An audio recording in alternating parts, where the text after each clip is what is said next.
ਸਤਿ ਸ਼੍ਰੀ ਅਕਾਲ। ਤੁਸੀਂ ਦੇਖ ਰਹੇ ਹੋ ਪੰਜਾਬ ਮਿਲ USA ਟੀਵੀ। ਮੈਂ ਹਾਂ ਪੰਕਜ। ਖਬਰਾਂ ਦੇ ਇਸ ਬੁਲੇਟਿਨ ਵਿੱਚ ਤੁਹਾਡਾ ਸਵਾਗਤ ਹੈ। ਖਬਰਾਂ ਦੇ ਇਸ ਬੁਲੇਟਿਨ ਦੇ ਸਪਾਂਸਰ ਨੇ real estate broker Mohan Cheema. Real estate ਦੀ ਦੁਨੀਆ ਦਾ ਮੰਨਿਆ ਪਰਮੰਨਿਆ ਨਾਮ। ਪਹਿਲਾਂ ਪੇਸ਼ ਨੇ ਚੋਣਵੀਆਂ ਖਬਰਾਂ। ਟਰੂਡੋ ਦਾ ਵੱਡਾ ਬਿਆਨ, ਕਿਹਾ ਵੱਧ ਤੋਂ ਵੱਧ ਯੂਕਰੇਨੀ ਲੋਕਾਂ ਨੂੰ ਦੇਸ਼ 'ਚ ਦੇਵਾਂਗੇ ਸ਼ਰਨ। ਅਮਰੀਕਾ ਨੇ ਯੂਕਰੇਨ ਨੂੰ 13.6 ਅਤੇ IMF ਨੇ 1.4 ਅਰਬ ਡਾਲਰ ਦੀ ਮਦਦ ਨੂੰ ਦਿੱਤੀ ਮਨਜ਼ੂਰੀ। ਅਮਰੀਕਾ ਨੇ ਯੂਕਰੇਨੀ ਪਰਿਵਾਰ ਨੂੰ ਦੇਸ਼ 'ਚ ਸ਼ਰਨ ਲੈਣ ਦੀ ਦਿੱਤੀ ਇਜਾਜ਼ਤ। EU ਸੰਮੇਲਨ 'ਚ ਯੂਕਰੇਨ ਦੇ ਯੂਰਪੀ ਸੰਘ 'ਚ ਸ਼ਾਮਲ ਹੋਣ ਨੂੰ ਮਿਲੀ ਹਰੀ ਝੰਡੀ। ਅਮਰੀਕਾ ਯੂਕਰੇਨ ਵਿੱਚ ਜੈਵਿਕ ਹਥਿਆਰ ਤਿਆਰ ਕਰਨ ਲਈ ਫੰਡਿੰਗ ਕਰ ਰਿਹਾ। 119 ਹੋਰ ਭਾਰਤੀ ਅਤੇ 27 ਵਿਦੇਸ਼ੀ ਦਿੱਲੀ ਪਹੁੰਚੇ। ਇੰਜਣ ਖਰਾਬ ਹੋਣ ਤੇ ਟਰੰਪ ਦੇ ਜਹਾਜ਼ ਦੀ ਐਮਰਜੈਂਸੀ ਲੈਂਡਿੰਗ। ਬਿਮਾਰੀ ਫੈਲਣ ਤੋਂ ਰੋਕਣ ਲਈ ਜਲਦ ਹੀ ਨਸ਼ਟ ਕਰ ਦੇਣ ਜਰਾਸੀਮ। WHO ਨੇ ਯੂਕਰੇਨ ਨੂੰ ਦਿੱਤੀ ਸਲਾਹ। ਨੇਪਾਲ ਦੀ ਟਰਾਂਸਜੈਂਡਰ ਕਾਰਕੁਨ ਨੂੰ ਮਿਲੇਗਾ ਇੰਟਰਨੈਸ਼ਨਲ ਵੂਮਨ ਆਫ ਕਰੇਜ ਪੁਰਸਕਾਰ। ਰੂਸ ਯੂਕਰੇਨ ਜੰਗ ਅੱਜ ਵੀ ਜਾਰੀ। ਰੂਸ ਨੇ ਸੁਰੱਖਿਅਤ ਲਾਂਘੇ ਦਾ ਕੀਤਾ ਵਾਅਦਾ। ਯੂਕਰੇਨ ਨੇ ਲਾਂਘੇ ਤੇ ਹਮਲੇ ਦਾ ਲਾਇਆ ਦੋਸ਼। ਕੀਵ ਨੇੜੇ ਪਹੁੰਚ ਰਹੀਆਂ ਹਨ ਰੂਸੀ ਫੌਜਾਂ। ਅਮਰੀਕੀ ਰੱਖਿਆ ਅਧਿਕਾਰੀ। ਚੀਨ ਦੇ ਪ੍ਰਧਾਨ ਮੰਤਰੀ ਨੇ ਯੂਕਰੇਨ ਦੀ ਸਥਿਤੀ ਤੇ ਜਤਾਈ ਚਿੰਤਾ। ਰੂਸ ਤੇ ਪਾਬੰਦੀਆਂ ਨੂੰ ਦੱਸਿਆ ਗਲਤ। ਆਪ ਦੀ ਬੰਪਰ ਜਿੱਤ ਤੋਂ ਬਾਅਦ ਨਵੀਂ ਸਰਕਾਰ ਦੇ ਗਠਨ ਤੇ ਚਰਚਾ ਹੋ ਗਈ ਤੇਜ਼। ਤੇ ਹੁਣ ਇਹਨਾਂ ਖਬਰਾਂ ਦਾ ਵਿਸਥਾਰ।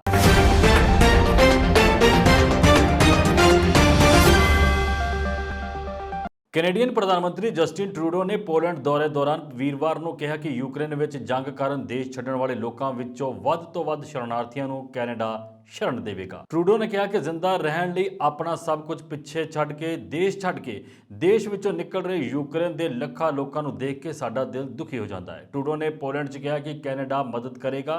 ਕੈਨੇਡਾ ਤੁਹਾਡੀ ਮਦਦ ਲਈ ਇੱਥੇ ਮੌਜੂਦ ਹੈ। Poland North Atlantic Treaty Organization ਦਾ ਮੈਂਬਰ ਹੈ, ਜਿਸ ਦੀ ਸਰਹੱਦ ਯੂਕਰੇਨ ਨਾਲ ਲੱਗਦੀ ਹੈ। 24 ਫਰਵਰੀ ਨੂੰ ਰੂਸੀ ਫੌਜਾਂ ਦੇ ਯੂਕਰੇਨ ਤੇ ਹਮਲਾ ਕਰਨ ਤੋਂ ਬਾਅਦ ਲਗਭਗ 15 ਲੱਖ ਲੋਕਾਂ ਨੇ ਪੋਲੈਂਡ ਵਿੱਚ ਸ਼ਰਨ ਲਈ ਹੈ। ਪੋਲੈਂਡ ਦੇ ਰਾਸ਼ਟਰਪਤੀ ਆਂਦਰੇਸ ਡੂਡਾ ਅਤੇ ਪ੍ਰਧਾਨ ਮੰਤਰੀ ਮੈਟਿਊਸ ਜੈਕਬ ਮੋਰਾਵਿਕੀ ਨਾਲ ਗੱਲਬਾਤ ਦੌਰਾਨ ਟਰੂਡੋ ਨੇ ਸ਼ਰਨਾਰਥੀਆਂ ਨੂੰ ਪਨਾਹ ਦੇਣ ਲਈ ਪੋਲੈਂਡ ਦੀ ਮਦਦ ਦੀ ਪੇਸ਼ਕਸ਼ ਕੀਤੀ। ਉਹਨਾਂ ਨੇ ਯੂਕਰੇਨ ਦਾ ਸਮਰਥਨ ਕਰਨ ਤੇ ਰੂਸ ਤੇ ਸਖਤ ਪਾਬੰਦੀਆਂ ਨੂੰ ਜਾਰੀ ਰੱਖਣ ਦੇ ਤਰੀਕਿਆਂ ਤੇ ਵੀ ਚਰਚਾ ਕੀਤੀ।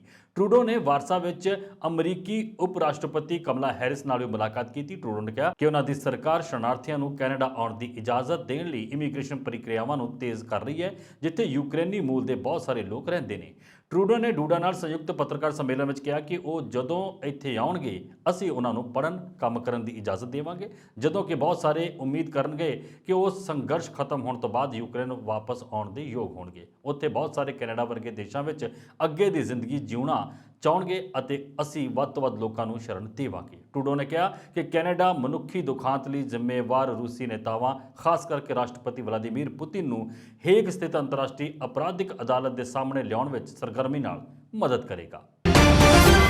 ਅਮਰੀਕੀ ਪ੍ਰਤੀਨਿਧੀ ਸਭਾ ਨੇ 1500 ਅਰਬ ਡਾਲਰ ਦਾ ਫੰਡ ਮੁਹੱਈਆ ਕਰਨ ਵਾਲੀਆਂ ਸੰਘੀ ਏਜੰਸੀਆਂ ਬਿੱਲ ਦੇ ਤਹਿਤ ਜੰਗ ਪ੍ਰਭਾਵਿਤ ਯੂਕਰੇਨ ਅਤੇ ਉਸ ਦੇ ਯੂਰਪੀ ਸਹਿਯੋਗੀਆਂ ਨੂੰ 13.6 ਅਰਬ ਡਾਲਰ ਅਤੇ ਅੰਤਰਰਾਸ਼ਟਰੀ ਮੁਦਰਾ ਫੰਡ IMF ਨੇ 1.4 ਅਰਬ ਡਾਲਰ ਦੀ ਸਹਾਇਤਾ ਮੁਹੱਈਆ ਕਰਾਉਣ ਲਈ ਮਦਦ ਨੂੰ ਮਨਜ਼ੂਰੀ ਦੇ ਦਿੱਤੀ। ਡੈਮੋਕ੍ਰੈਟਿਕ ਪਾਰਟੀ ਨੇ ਕਈ ਘਰੇਲੂ ਪਹਿਲਾਂ ਲਈ ਫੰਡ ਹਾਸਲ ਕੀਤਾ। ਰਿਪਬਲਿਕਨ ਪਾਰਟੀ ਨੇ ਬਿੱਲ ਰਾਹੀਂ ਰੱਖਿਆ ਖਰਚ ਨੂੰ ਉਤਸ਼ਾਹ ਦਿੱਤਾ ਅਤੇ ਰੂਸ ਦੇ ਹਮਲੇ ਦਾ ਮੁਕਾਬਲਾ ਕਰਨ ਲਈ ਯੂਕਰੇਨ ਨੂੰ ਫੰਡ ਮੁਹੱਈਆ ਕਰਾਉਣ ਸੰਬੰਧੀ ਮਨਜ਼ੂਰੀ 'ਚ ਦੋਵਾਂ ਪਾਰਟੀਆਂ ਦਾ ਯੋਗਦਾਨ ਰਿਹਾ।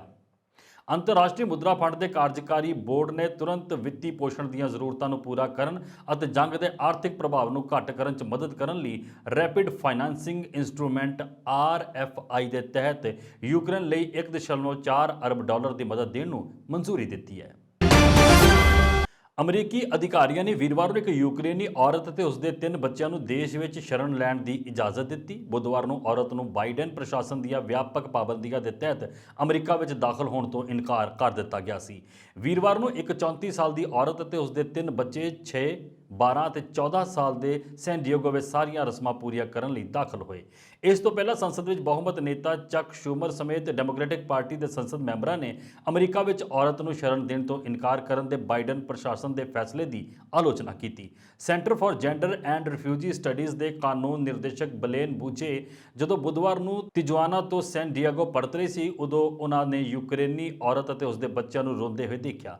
ਚਾਰੋਂ ਉਸ ਸਮੇਂ ਬਹੁਤ ਚਿੰਤਤ ਲੱਗ ਰਹੇ ਸਨ। ਬੁਕੇ ਹੈਤੀ ਪ੍ਰਵਾਸੀਆਂ ਦੀ ਮਦਦ ਕਰਨ ਲਈ ਤਿਜੁਆਨਾ ਗਈ ਸੀ। ਉਹਨਾਂ ਦੇ ਟਵੀਟਸ ਅਤੇ ਸੰਬੰਧਿਤ ਮੀਡੀਆ ਰਿਪੋਰਟਾਂ ਨੇ ਕੋਵਿਡ-19 ਫੈਲਣ ਨੂੰ ਰੋਕਣ ਦੀ ਜ਼ਰੂਰਤ ਦਾ ਹਵਾਲਾ ਦਿੰਦੇ ਹੋਏ ਪਨਾਹ ਮੰਗਣ ਵਾਲਿਆਂ ਨੂੰ ਦੇਸ਼ ਵਿੱਚ ਦਾਖਲ ਹੋਣ ਦੀ ਆਗਿਆ ਦੇਣ ਤੋਂ ਇਨਕਾਰ ਕਰਨ ਦੇ ਪਿਛਲੇ ਟਰੰਪ ਪ੍ਰਸ਼ਾਸਨ ਦੇ ਆਦੇਸ਼ ਦੀ ਦੁਬਾਰਾ ਆਲੋਚਨਾ ਕੀਤੀ। ਇਹ ਹੁਕਮ ਟਾਈਟਲ 42 ਵਜੋਂ ਜਾਣਿਆ ਜਾਂਦਾ ਹੈ। ਵੱਧਦੀ ਆਲੋਚਨਾ ਦੇ ਵਿਚਕਾਰ ਬਾਈਡਨ ਪ੍ਰਸ਼ਾਸਨ ਨੇ ਆਪਣੇ ਫੈਸਲੇ ਨੂੰ ਉਲਟਾ ਦਿੱਤਾ। ਆਖਰਕਾਰ ਯੂਕਰੇਨੀ ਔਰਤ ਤੇ ਉਸਦੇ ਬੱਚਿਆਂ ਨੂੰ ਅਮਰੀਕਾ ਵਿੱਚ ਸ਼ਰਨ ਦੀ ਆਗਿਆ ਦਿੱਤੀ ਗਈ ਹੈ। रूस ਅਤੇ ਯੂਕਰੇਨ ਵਿਚਾਲੇ ਭਿਆਨਕ ਜੰਗ ਜਾਰੀ ਹੈ। ਇਸ ਵਿਚਕਾਰ ਲਿਥੁਆਨੀਆ ਦੇ ਰਾਸ਼ਟਰਪਤੀ ਗਿਟਾਨਸ ਨੌਸੰਦੇ ਨੇ ਕਿਹਾ ਕਿ ਯੂਰਪੀ ਸੰਘ ਵਿੱਚ ਸ਼ਾਮਿਲ ਮੈਂਬਰ ਦੇਸ਼ਾਂ ਦੇ ਨੇਤਾਵਾਂ ਨੇ ਵਰਸੇਲਜ਼ ਵਿੱਚ ਚੱਲ ਰਹੇ ਸਿਖਰ ਸੰਮੇਲਨ ਦੌਰਾਨ ਯੂਕਰੇਨ ਦੇ ਯੂਨੀਅਨ ਵਿੱਚ ਸ਼ਾਮਿਲ ਹੋਣ ਨੂੰ ਹਰੀ ਝੰਡੀ ਦੇ ਦਿੱਤੀ। ਨੌਸੇਡਾ ਨੇ ਟਵੀਟ ਕੀਤਾ ਕਿ ਵਰਸੇਲਜ਼ ਵਿਖੇ ਇੱਕ ਇਤਿਹਾਸਕ ਰਾਤ 5 ਘੰਟੇ ਦੀ ਗੰਭੀਰ ਚਰਚਾ ਤੋਂ ਬਾਅਦ ਯੂਰਪੀ ਸੰਘ ਦੇ ਨੇਤਾ ਯੂਕਰੇਨ ਦੇ ਯੂਰਪੀਅਨ ਯੂਨੀਅਨ ਵਿੱਚ ਦਾਖਲੇ ਲਈ ਸਹਿਮਤ ਹੋ ਗਏ ਹਨ। ਯੂਕਰੇਨ ਨੂੰ ਸ਼ਾਮਿਲ ਕੀਤੇ ਜਾਣ ਦੀ ਤਿਆਰੀ ਸ਼ੁਰੂ ਹੋ ਗਈ ਹੈ। ਹੁਣ ਇਸ ਕੰਮ ਨੂੰ ਤੇਜ਼ੀ ਨਾਲ ਪੂਰਾ ਕਰਨ ਦੀ ਜ਼ਿੰਮੇਵਾਰੀ ਯੂਕਰੇਨ ਅਤੇ ਸਾਡੇ 'ਤੇ ਹੈ।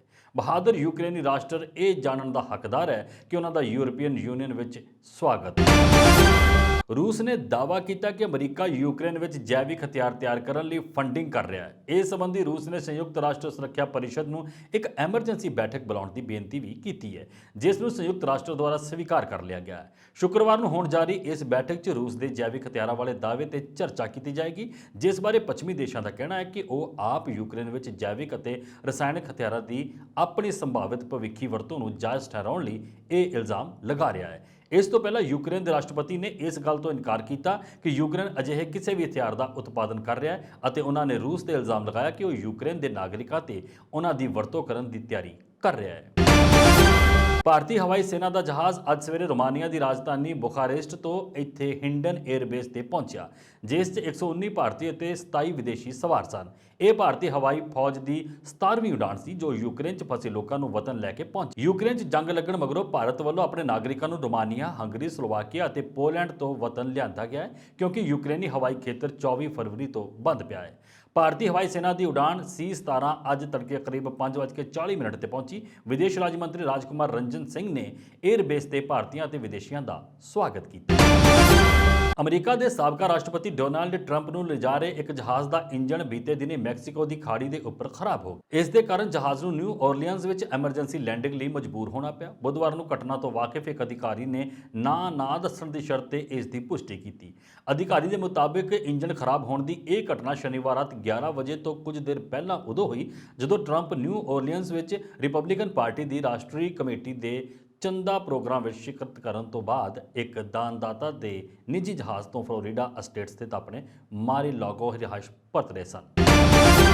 WHO ਨੇ ਯੂਕਰੇਨ ਨੂੰ ਸਲਾਹ ਦਿੱਤੀ ਹੈ ਕਿ ਉਹ ਜਰਾਸੀਮ ਨੂੰ ਨਸ਼ਟ ਕਰ ਦੇਣ, ਕਿਉਂਕਿ ਇਸ ਨਾਲ ਬਿਮਾਰੀ ਦੇ ਫੈਲਣ ਦਾ ਖਤਰਾ ਵੱਧ ਹੈ। WHO ਨੇ ਆਪਣੀ ਇਸ ਸਲਾਹ 'ਚ ਇਹ ਵੀ ਕਿਹਾ ਕਿ ਖਤਰੇ ਦੀ ਸਥਿਤੀ ਨੂੰ ਦੇਖਦੇ ਹੋਏ ਪਬਲਿਕ ਹੈਲਥ ਲੈਬ 'ਚ ਮੌਜੂਦ ਖਤਰਨਾਕ ਜਰਾਸੀਮ ਨੂੰ ਜਲਦ ਨਸ਼ਟ ਕਰ ਦੇਣ। ਇਸ ਦੀ ਮੌਜੂਦਗੀ ਲੋਕਾਂ ਨੂੰ ਬਿਮਾਰ ਕਰ ਸਕਦੀ ਹੈ। ਬਾਇਓ ਸਿਕਿਉਰਿਟੀ ਮਾਹਰਾਂ ਦਾ ਕਹਿਣਾ ਹੈ ਕਿ ਯੂਕਰੇਨ 'ਚ ਜਿਸ ਤਰ੍ਹਾਂ ਰੂਸ ਬੰਬਾਰੀ ਕਰ ਰਿਹਾ ਹੈ ਤੇ ਰੂਸੀ ਫੌਜਾਂ ਯੂਕਰੇਨ ਦੇ ਵੱਖ-ਵੱਖ ਖੇਤਰਾਂ 'ਚ ਸ਼ਾਮਲ ਹੋ ਰਹੀਆਂ ਨੇ, ਅਜਿਹੇ 'ਚ ਜਰਾਸੀਮ ਨਾਲ ਲੋਕਾਂ 'ਚ ਬਿਮਾਰੀ ਦਾ ਖਤਰਾ ਹੋਰ ਵੀ ਵੱਧ ਜਾਂਦਾ ਹੈ। ਇਸ ਲਈ ਅਜਿਹੇ ਹੀ ਹਰ ਇੱਕ ਥਾਂ ਨੂੰ ਨਸ਼ਟ ਕਰ ਦੇਣ ਦੀ ਲੋੜ ਹੈ ਜਿੱਥੇ ਇਹ ਮੌਜੂਦ। ਜ਼ਿਕਰਯੋਗ ਹੈ ਕਿ ਦੂਸਰੇ ਦੇਸ਼ਾਂ ਵਾਂਗ ਯੂਕਰੇਨ 'ਚ ਵੀ ਜਾਨਵਰਾਂ ਤੇ ਹੋਣ ਵਾਲੇ ਪ੍ਰਭਾਵ ਨੂੰ ਦੇਖਣ ਲਈ ਕਈ ਲੈਬਸ ਬਣੀਆਂ ਹੋਈਆਂ ਨੇ। ਇਸ ਨੂੰ ਕਈ ਲੈਬਸ ਲਈ ਅਮਰੀਕਾ ਤੋਂ ਵੀ ਮਦਦ ਮਿਲੀ ਹੈ। ਹਾਲ 'ਚ ਹੀ ਕਰੋਨਾ ਮਹਾਮਾਰੀ ਦੀ ਜਾਂਚ ਤੇ ਇਸ ਦੇ ਪ੍ਰਭਾਵਾਂ ਨੂੰ ਦੇਖਣ ਲਈ ਬਣਾਈਆਂ ਲੈਬਸ ਲਈ ਵੀ ਅਮਰੀਕਾ ਦੀ ਮਦਦ ਲਈ ਗਈ। ਯੂਕਰੇਨ ਨੂੰ WHO ਦੀ ਸਹਾਇਤਾ ਅਤੇ ਰੂਸ ਦੇ ਹਮਲਿਆਂ ਤੋਂ ਪੈਦਾ ਹੋਏ ਖਤਰੇ ਬਾਰੇ ਇੱਕ ਸਵਾਲ ਦੇ ਜਵਾਬ ਵਿੱਚ ਸੰਗਠਨ ਨੇ ਈਮੇਲ ਰਾਹੀਂ ਕਿਹਾ ਕਿ ਉਹ ਲੰਬੇ ਸਮੇਂ ਤੋਂ ਯੂਕਰੇਨ ਦੀਆਂ ਪਬਲਿਕ ਹੈਲਥ ਲੈਬਸ ਨਾਲ ਮਿਲ ਕੇ ਕੰਮ ਕਰ ਰਿਹਾ ਹੈ। ਇਸ ਦਾ ਉਦੇਸ਼ ਕਿਸੇ ਵੀ ਜਰਾਸੀਮ ਦੇ ਲੀਕ ਹੋਣ ਕਾਰਨ ਹੋਣ ਵਾਲੇ ਨੁਕਸਾਨ ਨੂੰ ਰੋਕਣਾ ਹੈ। ਇਸ ਕੰਮ 'ਚ ਯੂਕਰੇਨ ਵੱਲੋਂ ਦਿੱਤੇ ਸਹਿਯੋਗ ਕਾਰਨ ਸੰਸਥਾ ਨੇ ਕਿਸੇ ਵੀ ਅਣਸੁਖਾਵੀ ਘਟਨਾ ਨੂੰ ਰੋਕਣ ਲਈ ਜਰਾਸੀਮ ਨੂੰ ਤੁਰੰਤ ਨਸ਼ਟ ਕਰਨ ਦੀ ਸਲਾਹ ਦਿੱਤੀ ਹੈ। ਸੰਸਥਾ ਵੱਲੋਂ ਦਿੱਤੀ ਗਈ ਐਡਵਾਈਜ਼ਰੀ ਵਿੱਚ ਇਹ ਵੀ ਕਿਹਾ ਗਿਆ ਹੈ ਕਿ ਇਹ ਕਿਸੇ ਨੂੰ ਵੀ ਨਾ ਦਿੱਤੀ ਜਾਵੇ ਅਤੇ ਨਾ ਹੀ ਕਿਤੇ ਰੱਖੀ ਜਾਵੇ। ਹਾਲਾਂਕਿ ਇਸ ਸਬੰਧ 'ਚ ਯੂਕਰੇਨ ਵੱਲੋਂ ਅਜੇ ਤੱਕ ਕੋਈ ਪ੍ਰਤੀਕਿਰਿਆ ਨਹੀਂ ਦਿੱਤੀ ਗਈ ਹੈ। ਏਜੰਸੀ ਨੇ ਇਸ ਸਬੰਧ 'ਚ ਅਮਰੀਕਾ 'ਚ ਯੂਕਰੇਨ ਦੇ ਦੂਤਾਵਾਸ ਤੋਂ ਜਵਾਬ ਲੈਣ ਦੀ ਕੋਸ਼ਿਸ਼ ਕੀਤੀ ਸੀ। ਨੇਪਾਲ ਦੀ ਟਰਾਂਸਜੈਂਡਰ ਕਾਰਕੁਨ ਭੂਮਿਕਾ ਸ੍ਰੇਸ਼ਟ ਨੂੰ LGBTI ਭਾਈਚਾਰੇ ਦੇ ਜੀਵਨ ਵਿੱਚ ਸੁਧਾਰ ਲਈ ਉਹਨਾਂ ਦੇ ਸਮਰਪਣ ਲਈ ਅਮਰੀਕੀ ਵਿਦੇਸ਼ੀ ਵਿਭਾਗ ਦਾ ਵਕਾਰੀ International Women of Courage IWOC ਪੁਰਸਕਾਰ 2022 ਦਿੱਤੇ ਜਾਣ ਦਾ ਐਲਾਨ ਕੀਤਾ ਗਿਆ ਹੈ। ਇਹ ਲਗਾਤਾਰ ਦੂਜਾ ਸਾਲ ਹੈ ਜਦੋਂ ਕਿਸੇ ਨੇਪਾਲੀ ਨਾਗਰਿਕ ਨੂੰ ਇਹ ਪੁਰਸਕਾਰ ਦਿੱਤਾ ਗਿਆ ਹੈ। ਪਿਛਲੇ ਸਾਲ ਮੁਸਕਾਨ ਖਾਤੂਨ ਨੂੰ ਤੇਜ਼ਾਬ ਹਮਲਿਆਂ ਖਿਲਾਫ ਉਹਨਾਂ ਦੇ ਕੰਮ ਲਈ ਪੁਰਸਕਾਰ ਦਿੱਤਾ ਗਿਆ ਸੀ। ਇੱਥੇ ਅਮਰੀਕੀ ਦੂਤਘਰ ਦੇ ਬਿਆਨ ਮੁਤਾਬਕ ਅਮਰੀਕੀ ਵਿਦੇਸ਼ ਮੰਤਰੀ ਐਂਟਨੀ ਬਲਿੰਕਨ ਇੱਕ ਆਨਲਾਈਨ ਸਮਾਰੋਹ ਵਿੱਚ ਸਾਲਾਨਾ IWOC ਪੁਰਸਕਾਰਾਂ ਨੂੰ ਦਿੱਤੇ ਜਾਣ ਸੰਬੰਧੀ ਇੱਕ ਪ੍ਰੋਗਰਾਮ ਦੀ ਮੇਜ਼ਬਾਨੀ ਕਰਨਗੇ। ਅਮਰੀਕੀ ਪ੍ਰਥਮ ਮਹਿਲਾ ਡਾਕਟਰ ਜਿਲ ਬਾਈਡਨ 14 ਮਾਰਚ ਨੂੰ ਪ੍ਰੋਗਰਾਮ ਦੌਰਾਨ ਆਪਣਾ ਸੰਬੋਧਨ ਦੇਵੇਗੀ। ਟਰਾਂਸਜੈਂਡਰ ਕਾਰਕੁਨ ਸ੍ਰੇਸ਼ਠ ਨੇ ਲਿੰਗੀ ਘੱਟ ਗਿਣਤੀ ਅਧਿਕਾਰਾਂ ਅਤੇ ਸਮਾਜਿਕ ਨਿਆਂ ਦੀ ਵਕਾਲਤ ਕੀਤੀ। रूस यूक्रेन जंग तीजे हफ्ते भी जारी है। इस दौरान रूस ने यूक्रेन तो रूस तक रोज़ाना मनुखी गलियारा खोलने का ऐलान किया है। रूस के रक्षा मंत्रालय अनुसार हुण हर रोज़ सवेरे 10 बजे तक लोग रूस सुरक्षित लांघे राही यूक्रेन तो जा सकणगे। दूजे पासे यूक्रेन के राष्ट्रपति ज़ेलेंस्की ने रूस के मारियोपोल च सुरक्षा लांघे ते हमला करने का दोष लाया है। दस दईए कि 2 दिनों में हुण तक 1 ਲੱਖ ਲੋਕਾਂ ਨੂੰ ਸੁਰੱਖਿਅਤ ਬਾਹਰ ਕੱਢਿਆ ਗਿਆ ਹੈ। ਅਮਰੀਕੀ ਰਾਸ਼ਟਰਪਤੀ ਜੋ ਬਾਈਡਨ ਸ਼ੁੱਕਰਵਾਰ ਨੂੰ ਰੂਸ ਨਾਲ ਆਮ ਵਪਾਰਕ ਸਬੰਧਾਂ ਨੂੰ ਖਤਮ ਕਰਨ ਦੀ ਮੰਗ ਕਰਨਗੇ। ਬਾਈਡਨ ਯੂਕਰੇਨ ਤੇ ਰੂਸੀ ਹਮਲੇ ਕਾਰਨ ਦਰਾਮਦ ਤੇ ਟੈਰਿਫ ਵੀ ਵਧਾ ਸਕਦਾ ਹੈ। ਇਹ ਕਦਮ ਅਮਰੀਕਾ ਤੇ ਉਸ ਦੇ ਸਹਿਯੋਗੀਆਂ ਵੱਲੋਂ ਪੁਤਿਨ ਤੇ ਦੂਜੇ ਵਿਸ਼ਵ ਯੁੱਧ ਤੋਂ ਬਾਅਦ ਯੂਰਪ 'ਚ ਸਭ ਤੋਂ ਵੱਡੀ ਜੰਗ ਖਤਮ ਕਰਨ ਲਈ ਦਬਾਅ ਬਣਾਉਣ ਲਈ ਕੀਤਾ ਜਾਏਗਾ। ਸੰਯੁਕਤ ਰਾਸ਼ਟਰ ਸੁਰੱਖਿਆ ਪਰਿਸ਼ਦ ਅੱਜ ਰੂਸ ਵੱਲੋਂ ਯੂਕਰੇਨ 'ਚ ਫੌਜੀ ਜੈਵਿਕ ਗਤੀਵਿਧੀਆਂ ਨੂੰ ਅੰਜਾਮ ਦੇਣ ਦੇ ਦਾਅਵੇ ਤੇ ਚਰਚਾ ਕਰਨ ਲਈ ਮੀਟਿੰਗ ਕਰੇਗੀ। ਵੀਰਵਾਰ ਨੂੰ ਸੰਯੁਕਤ ਰਾਸ਼ਟਰ 'ਚ ਰੂਸ ਦੇ ਉਪ ਰਾਜਦੂਤ ਦਮਿਤਰੀ ਪੋਲਿੰਸਕੀ ਨੇ ਇੱਕ ਟਵੀਟ 'ਚ ਦੋਸ਼ ਲਾਇਆ ਕਿ ਬਾਈਡਨ ਪ੍ਰਸ਼ਾਸਨ ਯੂਕਰੇਨ 'ਚ ਰਸਾਇਣਕ ਤੇ ਜੈਵਿਕ ਪ੍ਰਯੋਗਸ਼ਾਲਾ ਚਲਾ ਰਿਹਾ ਹੈ।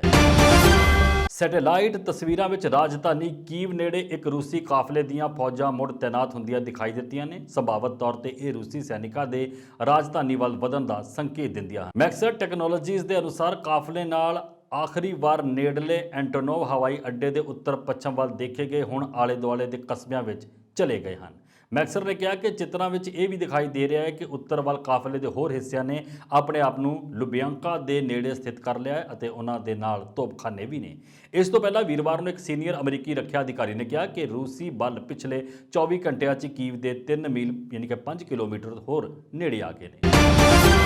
ਚੀਨ ਦੇ ਪ੍ਰਧਾਨ ਮੰਤਰੀ ਲੀ ਕੇਕਿਆਂਗ ਨੇ ਯੂਕਰੇਨ ਦੀ ਮੌਜੂਦਾ ਸਥਿਤੀ ਤੇ ਚਿੰਤਾ ਜ਼ਾਹਰ ਕਰਦੇ ਹੋਏ ਸ਼ੁੱਕਰਵਾਰ ਨੂੰ ਸ਼ਾਂਤੀ ਬਹਾਲ ਕਰਨ ਲਈ ਸਕਾਰਾਤਮਕ ਭੂਮਿਕਾ ਨਿਭਾਉਣ ਦੀ ਪੇਸ਼ਕਸ਼ ਕੀਤੀ। ਇਸ ਦੌਰਾਨ ਪ੍ਰਧਾਨ ਮੰਤਰੀ ਨੇ ਰੂਸ ਖਿਲਾਫ ਅਮਰੀਕਾ ਤੇ ਯੂਰਪੀਅਨ ਯੂਨੀਅਨ ਦੀਆਂ ਪਾਬੰਦੀਆਂ ਦਾ ਵਿਰੋਧ ਕਰਦੇ ਹੋਏ ਕਿਹਾ ਕਿ ਇਹ ਕੋਵਿਡ-19 ਗਲੋਬਲ ਮਹਾਮਾਰੀ ਦੇ ਪ੍ਰਭਾਵਾਂ ਤੋਂ ਉੱਭਰ ਰਹੀ ਵਿਸ਼ਵ ਅਰਥ ਵਿਵਸਥਾ ਨੂੰ ਨੁਕਸਾਨ ਪਹੁੰਚਾਉਣਗੀਆਂ।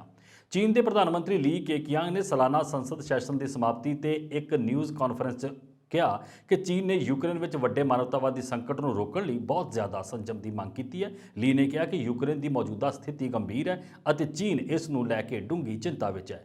ਰੂਸ ਦੇ 24 ਫਰਵਰੀ ਨੂੰ ਯੂਕਰੇਨ ਵਿੱਚ ਫੌਜੀ ਕਾਰਵਾਈ ਸ਼ੁਰੂ ਕਰਨ ਦੇ ਬਾਅਦ ਅਮਰੀਕਾ, ਯੂਰਪੀ ਸੰਘ ਅਤੇ ਸੰਬੰਧਿਤ ਦੇਸ਼ਾਂ ਨੇ ਰੂਸ ਨੂੰ ਅੰਤਰਰਾਸ਼ਟਰੀ ਬੈਂਕਿੰਗ ਪ੍ਰਣਾਲੀ ਸਵਿਫਟ ਤੋਂ ਉਸ ਦੇ ਵੱਖ ਕਰਨ ਸਮੇਤ ਲਗਭਗ ਸਾਰੇ ਖੇਤਰਾਂ ਵਿੱਚ ਉਸ ਖਿਲਾਫ ਸਖਤ ਪਾਬੰਦੀਆਂ ਲਗਾਈਆਂ ਨੇ। ਉਹਨਾਂ ਨੇ ਕਿਹਾ ਕਿ ਚੀਨ ਸੰਕਟ ਦੇ ਸ਼ਾਂਤਮਈ ਹੱਲ ਲਈ ਸਾਰੇ ਯਤਨਾਂ ਦਾ ਸਮਰਥਨ ਕਰਦਾ ਹੈ ਅਤੇ ਇਸ ਵਿੱਚ ਸਕਾਰਾਤਮਕ ਭੂਮਿਕਾ ਨਿਭਾਏਗਾ। ਉਹਨਾਂ ਨੇ ਕਿਹਾ ਕਿ ਸਾਨੂੰ ਪੂਰੀ ਉਮੀਦ ਹੈ ਕਿ ਸਥਿਤੀ ਆਮ ਵਾਂਗ ਹੋ ਜਾਏਗੀ ਅਤੇ ਪਹਿਲਾਂ ਵਾਂਗ ਸ਼ਾਂਤੀ ਕਾਇਮ ਹੋਏਗੀ। ਯੂਕਰੇਨ ਦੇ ਉੱਤਰੀ ਅਟਲਾਂਟਿਕ ਸੰਧੀ ਸੰਗਠਨ 'ਚ ਸ਼ਾਮਿਲ ਹੋਣ ਤੇ ਰੂਸ ਦੀਆਂ ਚਿੰਤਾਵਾਂ ਦਾ ਜ਼ਿਕਰ ਕਰਦੇ ਹੋਏ ਉਹਨਾਂ ਨੇ ਕਿਹਾ ਕਿ ਪ੍ਰਭੂਸੱਤਾ ਅਤੇ ਖੇਤਰੀ ਅਖੰਡਤਾ ਦਾ ਸਨਮਾਨ ਕਰਦੇ ਹੋਏ ਜਾਇਜ਼ ਸੁਰੱਖਿਆ ਦੇਸ਼ਾਂ ਦੀਆਂ ਚਿੰਤਾਵਾਂ ਨੂੰ ਵੀ ਗੰਭੀਰਤਾ ਨਾਲ ਲਿਆ ਜਾਣਾ ਚਾਹੀਦਾ ਹੈ।